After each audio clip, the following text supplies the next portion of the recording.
Les troupes ukrainiennes ont mené une nouvelle attaque avec 3 bateaux sans pilote dans les eaux au sud du détroit de Kertch. La cible des drones était le navire de patrouille de la flotte de la mer Noire, Inquisitive. Tous les drones navals ont été détruits. L'armée ukrainienne continue également d'attaquer les villes de la région de Koursk. Dans le village du Spenovka, district de Korenevski, un immeuble résidentiel a été attaqué et un civil a été blessé. En outre, les forces ukrainiennes ont de nouveau lancé des attaques combinées contre la région de Belgorod.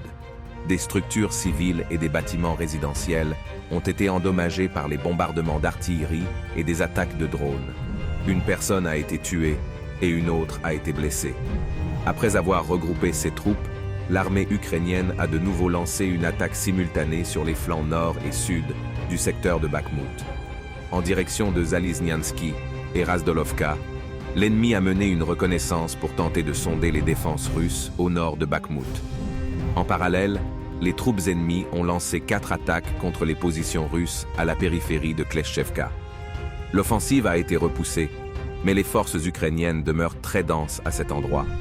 Dans le secteur du front sud de la DNR, l'ennemi intensifie ses opérations offensives à la jonction de Novomayorsky et d'Egorovka. Le commandement ukrainien déploie des unités vers Novodonetskoe, Novomayorsko et Prechistovka, Pavlovka. Tout au long du week-end, l'armée ukrainienne a bombardé des villes de première ligne dans la région de Zaporozhye. Tokmak, Pologie et Komsky et Razdori ont été attaqués. Des infrastructures civiles et des bâtiments résidentiels ont été endommagés.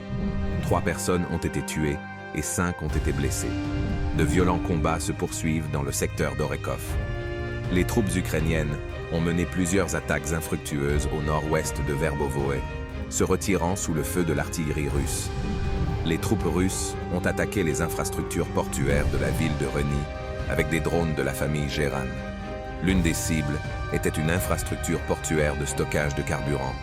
Au moins 2 citernes ont été détruites dans cette attaque.